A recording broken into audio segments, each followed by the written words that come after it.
What is up?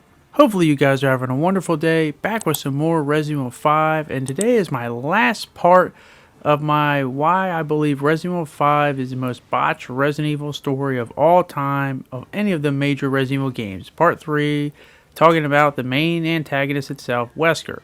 Now I highly do recommend that you watch Part 1 and Part 2, which was Jill and Chris, to understand basically what I'm going to get to here, because it basically adds on to this. Now, I believe they botched Jill's death, making it way too easy to tell that she wasn't really dead, not just from the people playing the game, but also the people in the game, because Chris never believed she was dead in the first place. I believe they should have changed it to where he believed, accepted it, and then was completely shocked to see her come back as an enemy, as well as having Chris go through an actual emotional journey from basically trying to maybe be depressed and down, and then accepting it and possibly trying to move on from it.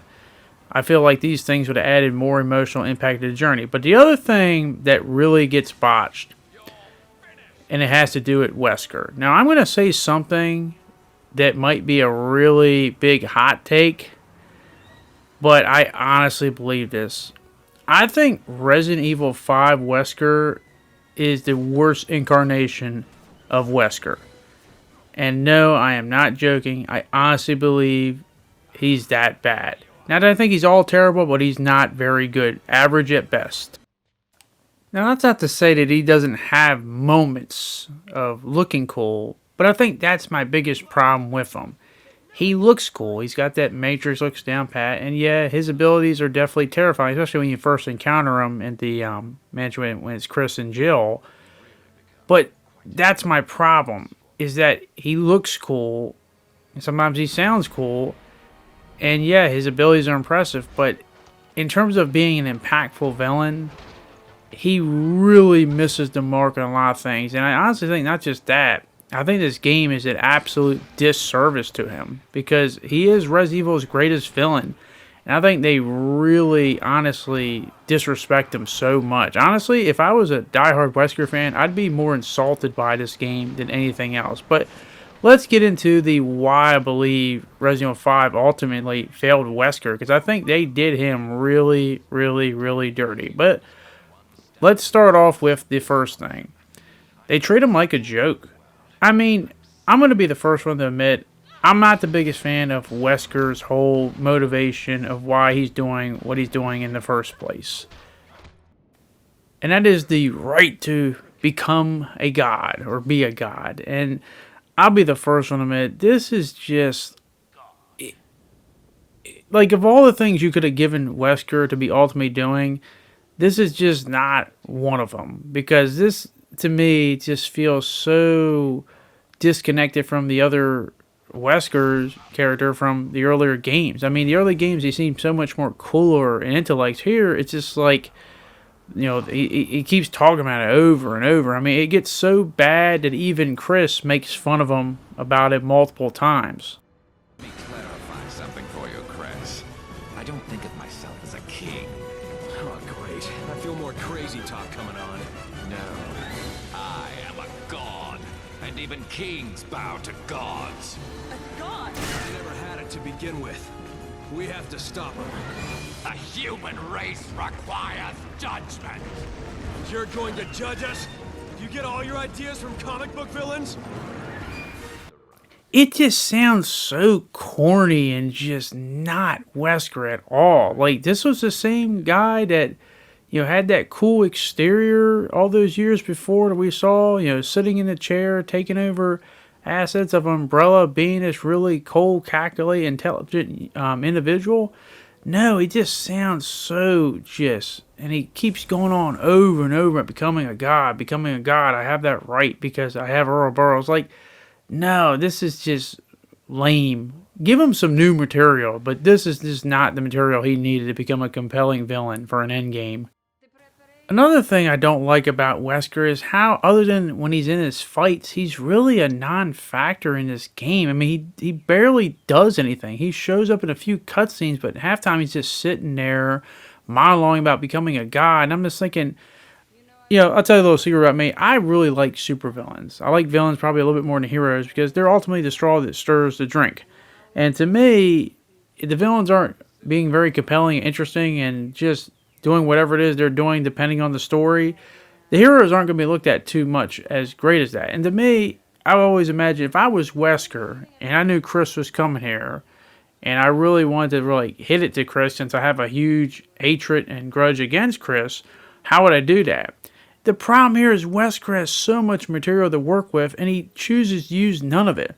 Just imagine, and by the way, this goes back to my Chris video of him accepting Jill's death and moving on from it. Just imagine a sequence where he's taunting Chris over like the radio, talking about how, you know, I was when we were in Stars, how I blackmailed one of your good friends, Barry Burton, or how I held your sister's life in my hands and could have killed her at any time, or how I got your dedicated partner Jill killed, or you got her killed, Chris, because you were a terrible partner, and at the same time this sends masked Jill, who at the time Chris doesn't know it is, to attack him. Like, there's so much material he can go in to rip deep psychologically within Chris to really cause so many moments where Chris is maybe starting to get a little angry, break a little bit, and get pissed off. But instead, he just keeps going on about becoming a god instead of actually doing things that would really hit hard. And it just makes him seem cheap, cheesy, and cliche. But yeah, do more than just sit there and monologue all day about pointless stuff that really isn't interesting at all.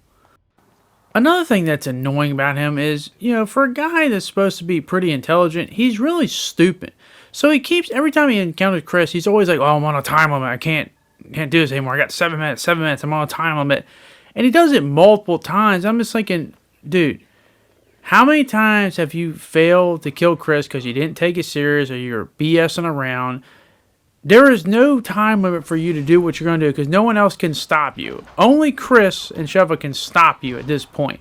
So if you just were to stay here and fight them until they kill them and whatnot, no one's going to stop your plans because no one's out here. What time limit? You're the head of the whole thing here. You don't have any time limit. Don't give me that crap. And he does it multiple times. It's always like, hey, you know, I fight you for 3 minutes. Oh, I got to go. I'm on a time limit. Like, dude. You couldn't get the job done in, you know, Resident Evil 1. You couldn't get the job done in Code Veronica. You couldn't get the job done in the pre-DLC of Resident Evil 5, The Lost in Nightmares. At this point in time, if you just stayed there and tried to get the job done, maybe then you could have actually succeeded. But this whole, I only got a few minutes, I got to walk away, just makes him look really stupid. And it's just one of these things that I feel like if they do remake it, they could change this a lot. Because this makes him look really unintelligent and stupid. I know some people are going to say, oh, you know, it's his cockiness and arrogance. There's a difference between arrogant and just being completely stupid. And I didn't think Wesker was that stupid, but this game does not do him too many favors in looking like the individual I actually expect him to be from previous Resident Evil games. But now we get to the big one. And I mean the big one. Because this is one I really just, I don't understand why I've never seen, not saying they don't exist, but I don't understand why have never seen anyone online complain about this. Because even if you do love Resident Evil 5 Wesker, how can you love this next thing? Because this is the most disrespectful thing towards him. Like, if you're a Wesker fan, you should feel insulted. Because this is as much of a middle finger as you can possibly be. Like, this is a botch so bad that, I mean, I don't know how you could botch this so horribly. And it makes absolutely no sense. So, it comes with the final battle, the final boss fight with Wesker. Let me ask you a question, guys. If you were to imagine a final boss fight with Wesker and he used a virus, or in this case, Ouroboros, to transform, how do you expect him to look? Well, I can say you one thing for sure. I guarantee you just about everyone who has any thoughts in their head probably say anything than what we actually got. Because what we actually got for a final encounter with Resident Evil's greatest villain is the biggest insult of anything I could possibly imagine. Words don't describe how pathetic this is. Like, seriously, he's basically a one-armed bandit for most of the fight. When he just has these tentacles, a few metal shards at the end, and he has the tentacles around both his arms. But that's it? That's the best you can do? I mean, of all people, Wesker, the main antagonist, Resident Evil's greatest villain. That's the best you could do for a transformation. He was more dangerous before he transformed. And I don't want to hear that argument, oh, well, he had the thing injected. It doesn't matter. It's a final fight against Resident Evil's greatest villain. This would be like if we were going to fight, I don't know, Thanos or something, and you get to, like, the final fight, and instead of having everybody united to beat him, you just beat him with, I don't know, like one Avenger just shows up, and it's like a relatively mid-Avenger, and then they just beat him, and that's the end, and that's how the universe is saved. You'd be looking at the whole thing like, really?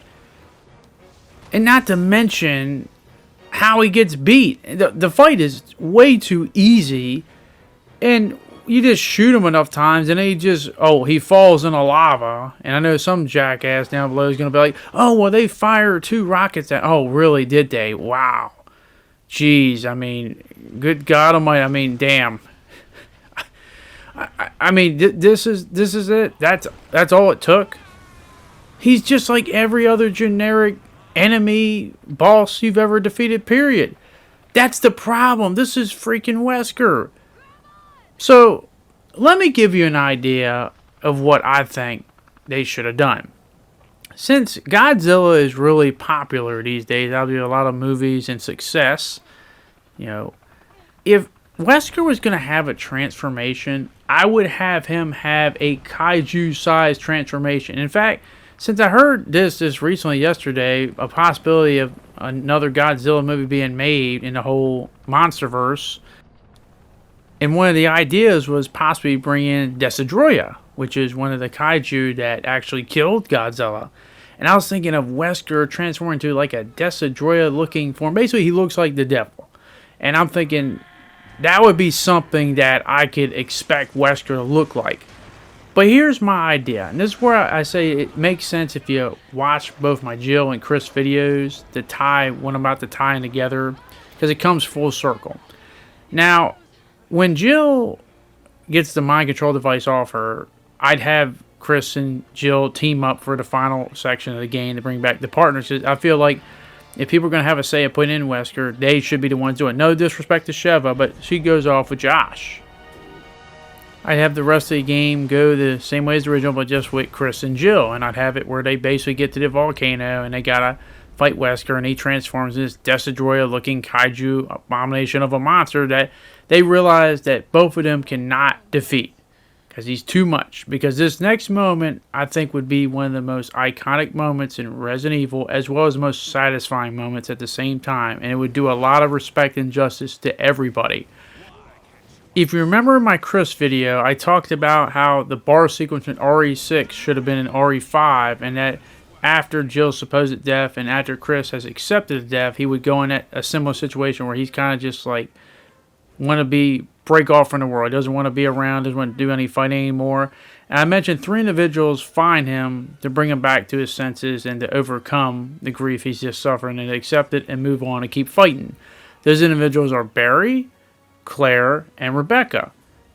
Now, I just didn't have those characters in for that moment. I also wanted to have them in for this last moment, one of the most satisfying moments, and a moment that would stay true to what Resident Evil 5 eventually started with Resident Evil games, and that's cooperative mode. I would have, all of a sudden, when it seems hopeless for Jill and Chris, the cavalry arrive. I'd have Barry, I'd have Claire, I'd have Rebecca, I'd have Josh, I'd have Sheva. I'd have these characters come in to provide assistance and have a boss fight where you have to swap between the teams during the whole fight in order to eventually overcome this unstoppable force of nature. And it would make sense too, because all these characters are entwined, have a connection to Wesker, obviously have a connection of love with Chris and Jill, and obviously want to see this unstoppable menace be brought down. And obviously Barry, for having his whole family being blackmailed, and Claire with all that Wesker has done to her brother and all that he nearly did to her and what he did with Steve's body. Rebecca being a part of that STARS team and seeing what Wesker did with his manipulation, and obviously all the people that died in the whole PSA African division with Josh and Sheva. all these people have a legit grudge and would do anything to help out Chris and Jill, as well as prove that you can't just have one or maybe sometimes two individuals to take down something. It sometimes takes a whole team. I mean, these characters are not superheroes. They are human. They're not invincible. Everybody needs help, and that's something I've always believed in Resident Evil, and not this one-man army bull crap. It should take a damn near unit, a small armed force, to take down this unstoppable great villain. You know, Resident Evil's greatest villain, and the fact that it's just done so easy, and it's insulting. So at the end of the day, you would have a satisfying, iconic, epic moment of seeing stars reunite. You can have a heartwarming moment of characters. Some characters have never even seen each other inside of a game at that point, at the moment after the battle. But it'd be a really nice, warm, heart-touching sequence. And then you would have just an awesome, satisfaction moment. This is Resident Evil's greatest villain, and it took the satisfaction of having everyone to fell this guy. But you get none of that. And that's why I just wholeheartedly believe that Wesker got a big middle finger in this entire game. I mean, he's a joke. Yes, he looks cool. He has cool powers and abilities. But he's just not that cool. He's kind of a joke. He's kind of laughable. And as I said, even Chris makes fun of him. To me, they could have done so much more, but they chose not to. So that's why if they do ever remake Resident Evil 5, they definitely do need to change him up big time, especially with this lackluster transformation. But in my honest opinion, I do love Resident Evil 5. It is a fun game, but Chris, Jill, and Wesker definitely need to be done a lot more respect and justice if they do remake it. That is going to be it. Hopefully you guys did enjoy this video, and hopefully I can see you guys back on the next one. Thank you very much for watching. Hopefully you guys did enjoy this video, and hopefully I can see you guys back next one. Thanks, and I'll see you all later. Peace.